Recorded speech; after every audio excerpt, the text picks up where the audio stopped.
চলো গাইস, কেমন আছেন সবাই? আশা করি ভালো আছেন। এই দেখো কত বড় বড় বোল্ডার পাথর নিয়ে যাচ্ছি আমরা, একদম মানে পাহাড় থেকে কাটি কাটি নিয়ে যাচ্ছি আমার ঘর বানার জন্য। এই দেখো ডুবার থেকে বালু নিয়ে যাচ্ছি, ডুবার মরুভূমিগুলো থেকে পিওর বালু নিয়ে যাচ্ছি ঘর বানার জন্য।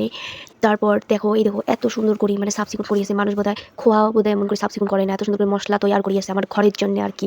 চায়নার থেকে মিস্ত্রি নিয়ে যাচ্ছি, আমেরিকার থেকে মিস্ত্রি নিয়ে যাচ্ছি, আর কি ভয়ঙ্কর মিস্ত্রি নিয়েছি। দেখো কি কাম করে, তার উপরে এই দেহ টিকি ভাটা রোদ দিচ্ছে, একদম থাকায় যায় না। তাও একটা ভিডিও বানায় লাগছে, একদম কালাকালটি ভূত হয়ে যায়, তা তো উপায় নাই, ভিডিওতে বানায় লাগবে। তারপর এই দেখো রং করা একদম ইট নিয়ে যাচ্ছি, এগুলো আমেরিকার থেকে, আমেরিকার পিওর এগুলো ইট হয়। দেখো একদম মাছের চাকার মতন টকটকা, এত সুন্দর মনে হয় তেলত ভাজি খাও এমন লাগিয়েছে। তারপরে এই দেখো কাম করিয়েছে মিস্ত্রিগুলো কেমন করে, পুরো জোশ লাগে। এটা তোমার মিস্ত্রি না, মানে আমার আব্বা হয়, মানে আজকের জন্য মিস্ত্রি এরও। তারপর সিমেন্ট আদি নিয়ে যাচ্ছি, এই দেখো কত সুন্দর সিমেন্ট, এগুলো ডাইরেক্ট বম ব্লাস্ট করে পাহাড় থেকে চুনশিল নিয়ে আসা হয় সিমেন্ট করার জন্য, ওটি থেকে পিওর সিমেন্ট নিয়ে যাচ্ছি, তার জন্য আমার ঘরটা সেই সুন্দর হয়। তারপরে এই দেখো আমেরিকার মিস্ত্রি, চায়নার মিস্ত্রি কত সুন্দর করে কাম করে লাগছে। এই দেখো আমার ঘরটা এত সুন্দর করে বানাবে আর কি। লাস্ট আমি তোমাকে কাম হওয়ার পর তোমার ভিডিও একটা দিন দেখেন কত সুন্দর করে বানায়। তারপর আর কি কম অসাধারণ কাম চলিয়েছে, এই পাকে রোদও দিছে আর কি কম। তারপরে মানুষগুলোর জন্য কিভাবে খাওয়ার ব্যবস্থা করিয়েছি। সো ভিডিওটা বেশি বড় না করলাম, এতটুকু। Bye bye, tata. কেমন লাগছে?